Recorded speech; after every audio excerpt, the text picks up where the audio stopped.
Inilah momen terakhir dari Steve Jobs, sosok yang pernah digambarkan sebagai penyihir Silicon Valley. Namun pada detik-detik terakhir hidupnya, ia disebut-sebut mengaku sesuatu yang membuat para eksekutif teknologi terdiam, seakan menemukan celah gelap di balik kilau elegan produk Apple. Banyak yang menganggap Steve hanyalah jenius yang perfeksionis, tetapi ada rumor yang selama bertahun-tahun disembunyikan, pengakuan tentang ketakutan terdalamnya terhadap masa depan teknologi yang ia sendiri ciptakan. Sebuah kalimat pendek, berat, dan menggantung, yang hingga kini dibahas dalam nada berbisik.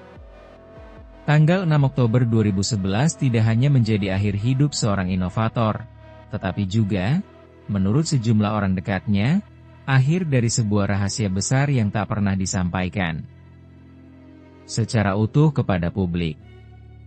Malam itu, ketika seluruh dunia berkabung atas kepergiannya, ada yang bersumpah bahwa Steve sempat meninggalkan pesan misterius tentang sesuatu yang tidak boleh terjadi pada Apple. Kalimat yang, ironisnya, justru memicu puluhan teori tentang perebutan kekuasaan internal, konflik visi, hingga ketakutan terbesar Jobs, bahwa teknologi bisa berubah menjadi sesuatu yang sepenuhnya lepas kendali. Steve Jobs bukan sekadar pendiri perusahaan. Ia adalah simbol perubahan global, orang yang mengguncang industri telepon genggam dan menjadikannya pusat kehidupan modern. Namun, di balik semua kejayaan itu, ada cerita lain, tekanan ekstrim, konflik pahit, ketegangan dengan anggota dewan, dan rumor bahwa ia pernah menyembunyikan keputusan yang berisiko menghancurkan Apple pada akhir 1990-an. Ada pula kisah kelam tentang bagaimana ia mempertaruhkan segalanya hanya demi mempertahankan obsesinya, bahkan ketika tubuhnya sendiri mulai memberontak. Dan sebelum kematiannya, ketika napasnya sudah mulai berat, beberapa saksi mengklaim bahwa ia akhirnya mengakui sesuatu, bahwa inovasi terbesar Apple pernah hampir menjadi kesalahan terbesar dalam hidupnya. Sebuah kesalahan yang mungkin akan mengubah arah industri smartphone, dan bahkan kultur digital dunia, seandainya tidak diperbaiki di detik-detik terakhir. Ini adalah kisah tentang kejayaan, tetapi juga tentang ketakutan, konflik, ambisi, dan rahasia yang tak pernah diceritakan secara terang-terangan. Sebuah perjalanan menuju jantung dari salah satu ikon teknologi paling berpengaruh dalam sejarah manusia. Dan untuk memahami bagaimana semuanya berakhir, kita harus kembali ke masa ketika Apple nyaris runtuh, dan Steve Jobs mengambil keputusan paling berbahaya dalam hidupnya. Untuk memahami ledakan pengaruh Steve Jobs, kita harus kembali ke era ketika dunia belum sepenuhnya menyadari bahwa teknologi akan mengubah cara manusia hidup, bekerja, dan berkomunikasi. Pada awal 2000-an, sebelum iPhone muncul, ponsel hanyalah alat praktis, penuh tombol, lambat, dan jarang dianggap memiliki nilai estetika. Tetapi dalam benak Jobs, perangkat digital bukan sekadar alat, melainkan perpanjangan dari jiwa manusia. Sebuah visi yang bagi sebagian orang tampak gila, bahkan berbahaya. Ia sudah melihat masa depan sebelum siapapun mampu membayangkannya, dan hal itulah yang menjadi sumber kekaguman sekaligus konflik. Jobs selalu berada di tengah pusaran industri hiburan dan teknologi, musik, film, fotografi, komunikasi. Semuanya bergantung pada perangkat yang ia dorong ke pasar. Ketika iPod mengganti Walkman, ketika iTunes mengguncang industri rekaman, hingga ketika iPhone berubah menjadi simbol identitas modern, posisi Jobs melesat menjadi semacam penguasa budaya pop digital. Namun posisi tersebut datang bersama harga tinggi. Setiap inovasi baru memunculkan tekanan, tuntutan, bahkan kecurigaan. Ia bukan hanya sedang membangun produk, ia sedang menciptakan kembali dunia. Masa itu adalah periode transformasi besar, tetapi juga periode yang penuh badai di internal Apple. Banyak kisah beredar tentang pertengkaran di ruang rapat, email yang penuh kemarahan, dan debat sengit yang berlangsung sampai dini hari. Jobs terkenal keras, tegas, dan tak kenal kompromi. Ia menolak ide yang dianggap tidak cukup indah, dan demi mencapai kesempurnaan itu, ia rela memotong produk, menghapus fitur, bahkan membatalkan proyek besar hanya dalam hitungan menit. Para insinyur menyebutnya sebagai kekuatan dahsyat, bukan metafora, tetapi pengakuan nyata bahwa berada di dekat Jobs berarti siap hancur atau bersinar. Namun di luar layar glamor konferensi Apple, ada tema yang perlahan menyusup ke seluruh keberadaannya, ketakutan terhadap kegagalan. Jobs pernah merasakan kehancuran ketika dikeluarkan dari Apple pada 1985. Pengkhianatan itu membakar dirinya, dan setelah kembali pada 1997, ia bersumpah tidak akan membiarkan krisis serupa terjadi lagi. Karena itu, ketika ia melihat tanda-tanda bahaya sekecil apapun, reaksinya bisa ekstrim. Beberapa orang percaya bahwa salah satu rahasia terbesar dirinya adalah pengakuan bahwa ada satu proyek Apple yang hampir membuatnya kehilangan kendali. Proyek yang, menurut rumor, sempat menjadi ancaman bagi posisi Jobs di mata dewan direksi. Disinilah skandal dan kisah internal mulai membentuk tema utama perjalanan Steve. Setiap produk baru mengundang spekulasi. Ada cerita bahwa Jobs pernah menolak prototipe iPhone pertama karena terlalu mudah rusak, dan rumor bahwa ia marah besar ketika mendengar salah satu eksekutif mencoba mempromosikan fitur yang ia benci. Para karyawan yang pernah bekerja bersamanya sering berkata bahwa ia bisa berubah dari lembut menjadi badai dalam hitungan detik. Tetapi yang jarang dibahas adalah bagaimana tekanan itu memengaruhi kesehatannya sendiri. Periode menjelang 2010 menjadi titik balik. Apple semakin besar, namun tubuh Steve semakin rapuh. Ia berusaha menyembunyikan kondisinya, tetapi penurunan berat badan yang drastis memicu spekulasi global. Media mulai mempertanyakan, apakah Apple bisa bertahan tanpanya? Sementara di balik pintu tertutup, beberapa petinggi perusahaan mulai membicarakan rencana suksesi. Konflik batin pun muncul, antara keinginan untuk mempertahankan kontrol penuh dan ketakutan bahwa ia tidak lagi mampu memimpin seperti dulu. Tema utama kisah ini mulai terbentuk, pertarungan antara kejeniusannya dan kehancuran yang perlahan mendekat. Dunia melihatnya sebagai kreator luar biasa, tetapi sedikit yang mengetahui betapa sering ia merasa sendiri, terjebak di antara ambisi yang tak pernah padam dan tubuh yang semakin menuntut untuk berhenti. Para rekannya mengatakan bahwa menjelang akhir hidupnya, Jobs sering berbicara tentang masa depan yang harus dijaga. Kalimat itu terdengar misterius, seolah ia menyadari bahwa ada sesuatu di Apple yang sedang bergerak keluar jalur. Dan dari sanalah cerita ini mulai berkembang menjadi lebih gelap.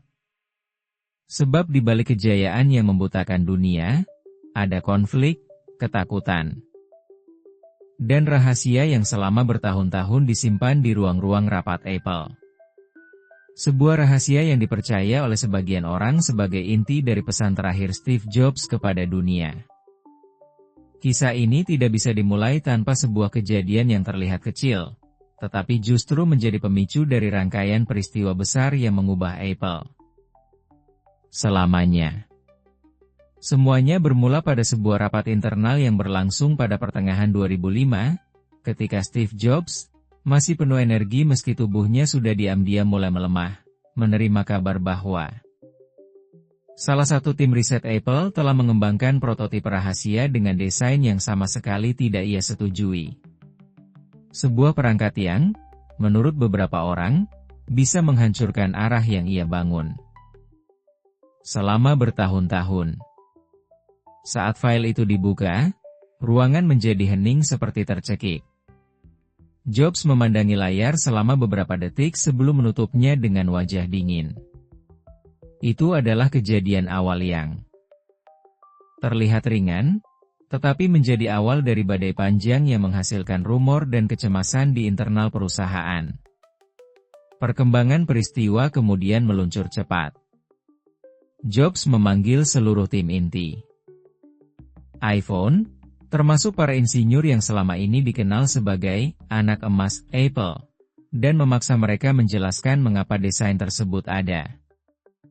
Mereka mengatakan itu hanya eksperimen. Tidak dimaksudkan untuk diproduksi, tetapi Jobs melihatnya sebagai pengkhianatan halus, ancaman yang disamarkan sebagai kreativitas. Ketegangannya memuncak ketika salah satu eksekutif senior mencoba menenangkan situasi dengan mengatakan bahwa tim hanya ingin menyiapkan opsi jika konsep Anda tidak berhasil. Kata-kata itu menusuk seperti belati. Jobs selalu percaya diri, tetapi ia juga memiliki ketakutan besar, kemungkinan bahwa visi pribadinya tidak lagi dianggap sebagai pusat dari Apple. Inilah titik ketika rumor mulai berkembang menjadi rumor yang lebih gelap. Ada bisikan bahwa Jobs mempertimbangkan untuk memecat satu divisi penuh dan mengganti para pemimpinnya hanya untuk mempertahankan kontrol absolut atas arah perusahaan. Media tidak tahu apa-apa saat itu, tetapi beberapa karyawan menyatakan bahwa Apple berada di ambang perang internal. Konflik semakin menajam ketika proyek iPhone memasuki tahap akhir. Para insinyur terus mendorong batasan teknologi. Tetapi Jobs menolak kompromi apapun. Ia menginginkan layar multitouch yang sempurna. Ia menolak stylus dengan keras. Ia ingin satu perangkat yang sederhana namun revolusioner, sementara beberapa eksekutif justru mendorong desain yang lebih aman dan konvensional. Tekanan ini menyebabkan kejadian tak terduga. Beberapa talenta kunci meninggalkan perusahaan, diduga karena kelelahan ekstrim. Sementara sebagian lainnya bertahan karena ketakutan atau rasa hormat. Jobs semakin intens. Ia mengadakan rapat sampai larut malam, dan suara kerasnya terdengar dari ruangan tertutup. Ada cerita bahwa ia pernah menghancurkan prototipe hanya karena warnanya tidak sesuai dengan visinya. Semua itu menjadi gambaran tentang seseorang yang sedang berjuang, bukan hanya melawan dunia luar, tetapi juga melawan dirinya sendiri. Namun badai sebenarnya baru datang ketika kesehatan Jobs memburuk. Pada 2008, setelah serangkaian penampilan publik di mana tubuhnya tampak semakin kurus, desas-desus mulai menyebar dari koridor Apple ke media luar. Pertanyaan-pertanyaan tajam muncul. Apakah Apple masih berada di tangan yang tepat?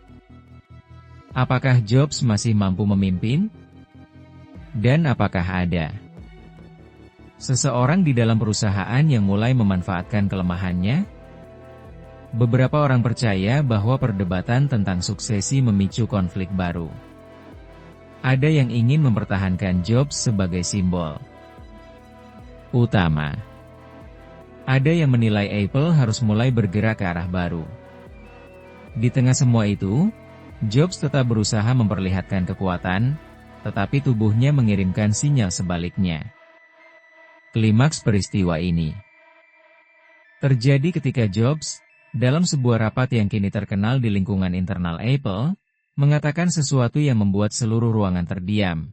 Jika saya tidak bisa mengendalikan masa depan Apple, maka Apple akan mengkhianati masa depannya sendiri. Kalimat itu menegaskan ketegangan yang selama ini ia pendam. Ia menyadari ada garis tipis antara visi dan obsesi, tetapi ia tetap berpegang pada keyakinannya bahwa dunia membutuhkan arah yang jelas, dan ia adalah satu-satunya orang yang mampu menetapkan arah itu. Namun kondisi fisiknya terus menurun, dan ia terpaksa mengambil cuti.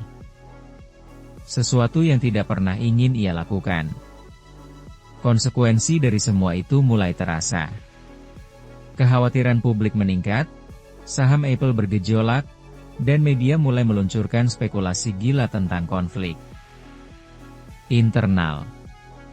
Dalam satu malam, status Jobs berubah dari penguasa tak tergoyahkan menjadi tokoh yang tanpa rapuh namun tetap ditakuti. Banyak yang merasa Apple sedang melaju tanpa rem. Tetapi bagi Jobs, semua ini hanyalah bagian dari perjalanan. Ia tahu waktunya tidak banyak. Ia tahu apa yang harus ia selesaikan sebelum menyerahkan kendali. Maka ia mulai menyusun langkah terakhir, langkah yang akan menyelamatkan Apple dari perpecahan dan memberi dunia perangkat yang mengubah sejarah, iPhone generasi berikutnya, yang ia yakini sebagai pernyataan terakhir dirinya tentang masa depan teknologi. Namun sebelum ia benar-benar selesai, tubuhnya menyerah lebih cepat dari yang ia perkirakan. Dan dari sanalah momen-momen terakhir yang penuh misteri akan membawa kita ke babak yang lebih gelap.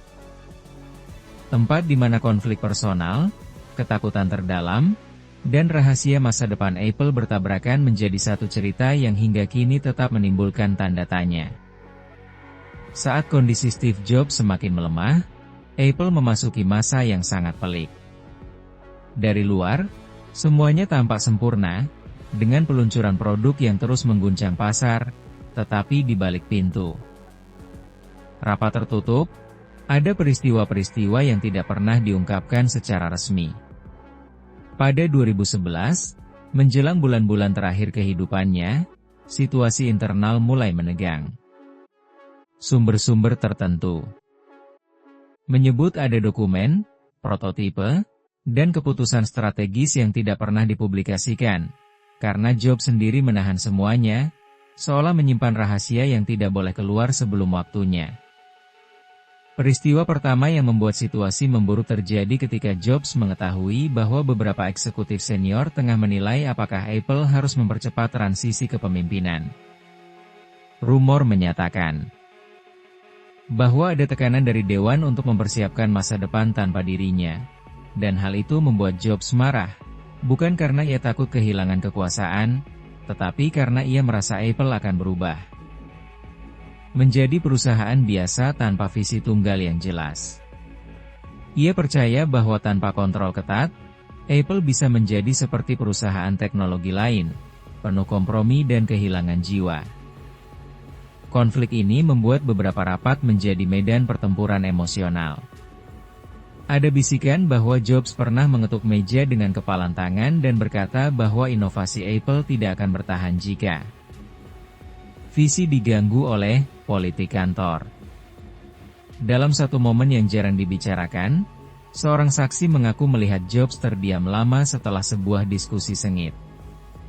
Pandangannya kosong, seakan ia sedang berjuang bukan hanya melawan rekan-rekannya, tetapi juga melawan takdir yang terus mendekat.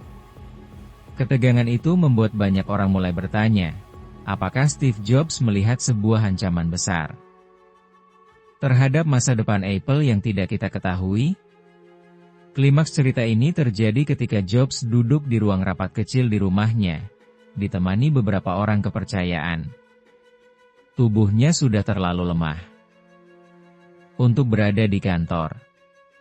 Ia berbicara dengan suara nyaris berbisik, namun setiap kata yang keluar membawa bobot ancaman sekaligus kejernihan. Ia membahas sebuah proyek rahasia yang disebut-sebut akan menjadi masa depan Apple, proyek yang ia khawatirkan bisa disalahgunakan jika jatuh ke tangan yang salah. Ada desas-desus bahwa Jobs pernah berkata bahwa satu keputusan keliru bisa mengubah teknologi menjadi pedang bermata dua. Tidak ada yang tahu persis apa yang ia maksud. Tetapi beberapa teori menyebut proyek tersebut berkaitan dengan integrasi penuh antara perangkat, data pribadi, dan kecerdasan buatan, suatu konsep yang bagi beberapa orang terlalu maju untuk waktu itu. Jobs konon memahami bahwa inovasi yang besar bisa membuat dunia lebih baik, tetapi juga bisa menciptakan masalah yang belum siap dihadapi manusia. Kekhawatiran itu menjadi bagian dari pesan terakhirnya, pesan yang ia sampaikan dengan nada penuh beban. Jangan biarkan Apple berubah menjadi perusahaan yang mengejar dunia. Apple harus memimpin dunia. Kutipan itu menjadi legenda tidak resmi di kalangan internal. Ia menggambarkan ketakutan yang selama ini tersembunyi, bahwa Apple bisa kehilangan arah moralnya ketika ia sudah tidak ada. Jobs tidak menginginkan Apple hanya menjadi mesin uang. Ia ingin Apple tetap menjadi pembawa perubahan, tetapi perubahan yang indah, manusiawi, dan terkontrol. Ketika ia mengatakan kalimat itu, ruangan tersebut dipenuhi keheningan panjang, keheningan yang masih diingat oleh beberapa orang hingga hari ini. Namun reaksi dunia luar sangat berbeda. Ketika berita kematiannya tiba pada 6 Oktober 2011, media dan publik terpukul. Ribuan orang menyalakan lilin di depan Apple Store, sementara jutaan lainnya membanjiri internet dengan penghormatan dan cerita pribadi. Tetapi di balik semua kesedihan itu, ada bisikan yang mulai muncul di berbagai forum dan komunitas teknologi. Apa sebenarnya yang ingin Jobs sampaikan sebelum meninggal? Apakah ia meninggalkan peringatan, atau bahkan pesan tersembunyi untuk masa depan perusahaan? Media mulai memburu setiap detail. Ada artikel yang menduga bahwa Jobs memiliki daftar peringatan untuk Apple. Ada pula yang mengatakan bahwa ia sengaja menyimpan prototipe terakhirnya sebagai simbol dari visi yang belum selesai. Beberapa mantan karyawan mengaku bahwa Jobs sering berbicara tentang masa depan yang mungkin terlalu cepat datang, kalimat yang mengundang interpretasi liar. Reaksi publik bercampur antara kekaguman, kecemasan, dan rasa kehilangan terhadap pemimpin yang membentuk seluruh era digital modern. Di tengah semua itu, satu kenyataan tak bisa dibantah. Jobs meninggalkan dunia dengan rahasia yang tidak pernah diungkapkan secara penuh. Dan dalam keheningan setelah kepergiannya, rahasia itu berubah menjadi legenda. Sebuah legenda tentang seorang pria yang tidak hanya melawan penyakit, tetapi juga melawan konsekuensi dari visi revolusionernya sendiri. Sebuah legenda yang memuncak dengan pertanyaan, apakah dunia benar-benar siap untuk apa yang telah ia mulai? Melihat kembali perjalanan Steve Jobs, sulit untuk tidak merasakan bahwa ia bukan sekadar sosok pendiri perusahaan, melainkan figur mitologis yang kehadirannya membentuk dunia modern. Dalam pandangan saluran ini, Jobs bukan hanya seorang inovator, tetapi juga seorang pencerita besar, dan setiap produk Apple hanyalah bab dari sebuah saga yang jauh lebih luas daripada yang terlihat di panggung peluncuran. Kisahnya penuh cahaya, tetapi juga penuh bayangan. Dan justru bayangan-bayangan itulah yang membuat legenda ini terasa begitu manusiawi. Tidak ada tokoh teknologi lain yang menyatukan kreativitas, kekerasan hati, dan kerapuhan sedalam dirinya. Bagi sebagian orang, Jobs adalah pahlawan. Bagi sebagian lainnya, ia adalah sosok yang keras dan menakutkan. Tetapi bagi narasi yang kita bangun hari ini, ia adalah sosok yang kompleks, yang di dalam dirinya terdapat paradoks yang memperkaya perjalanan hidupnya.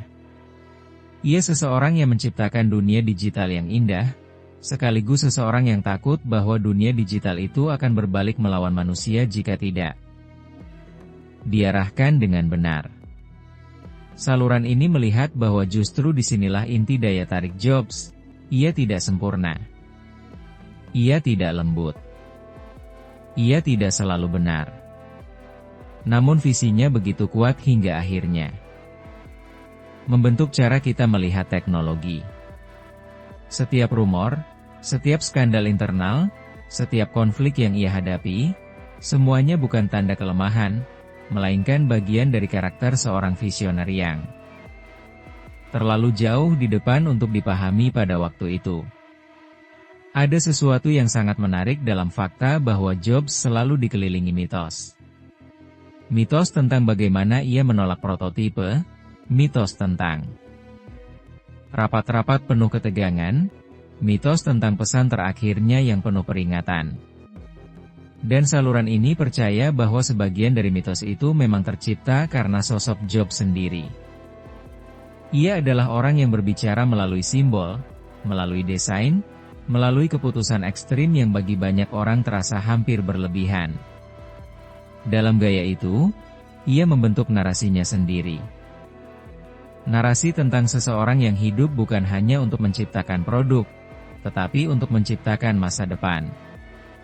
Jika ada sudut pandang yang pantas ditegaskan, maka itu adalah keyakinan bahwa Jobs meninggalkan warisan yang jauh melampaui Apple.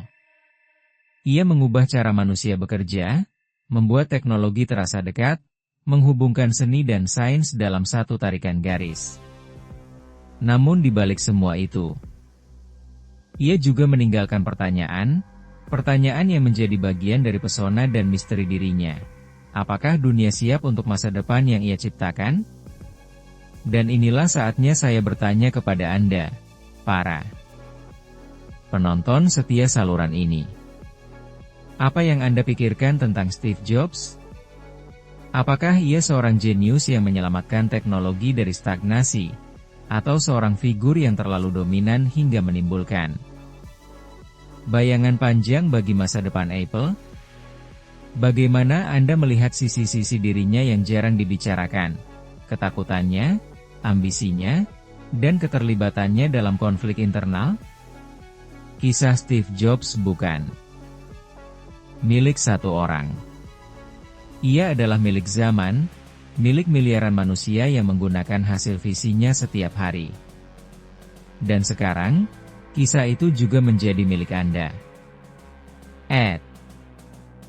Kisah-kisah yang hanya bisa kita pahami setelah semuanya berakhir. Dan ketika kita menutup perjalanan panjang tentang Steve Jobs, sulit untuk tidak merasa seperti baru saja membuka sebuah kotak kenangan yang selama ini terkunci rapat. Di balik sorotan lampu panggung, di balik tepuk tangan jutaan orang, dan di balik desain elegan yang menjadi bagian dari hidup kita, ada sosok yang terus berjuang di dalam kesunyian. Ia membangun dunia yang kita kenal hari ini, tetapi ia juga menyembunyikan kekhawatiran yang hanya ia sendiri yang mengerti. Kini, ketika kita melihat kembali tahun-tahun kejayaannya, ada rasa haru yang muncul. Sebuah nostalgia halus tentang masa ketika setiap peluncuran Apple terasa seperti momen ajaib, momen yang membuat dunia berhenti sejenak, menatap panggung, dan bertanya, apa yang akan ia hadirkan kali ini?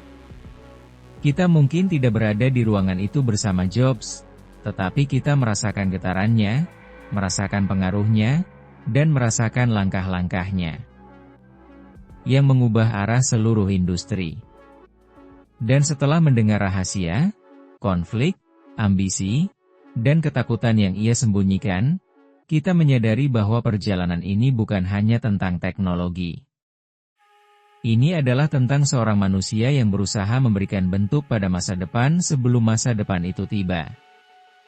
Seorang manusia yang terkadang keras, terkadang rapuh, tetapi selalu bergerak dengan keyakinan bahwa idenya bisa membuat dunia menjadi tempat yang lebih baik. Hari ini, ketika kita memegang smartphone, menonton film di layar kecil, atau mendengarkan musik dengan perangkat yang lahir dari visinya, kita membawa sebagian dari dirinya bersama kita. Warisannya hadir dalam setiap sentuhan layar, setiap pesan yang kita kirim, setiap momen yang kita abadikan. Ada kisah-kisah yang tak pernah diceritakan, tapi sekarang, Anda mengetahuinya. Anda mengetahui sisi yang tidak tertulis di buku sejarah, sisi yang diceritakan dalam bisikan, sisi yang menyimpan cahaya dan bayangan sekaligus. Dan mungkin, di suatu tempat jauh dalam ingatan kita tentang Steve Jobs, kita menyadari bahwa akhir bukanlah penutupan, melainkan sebuah awal baru. Karena selama gagasannya terus hidup, selama dunia masih bergerak dengan ritme yang ia bantu ciptakan, maka kisahnya tidak akan pernah benar-benar berakhir.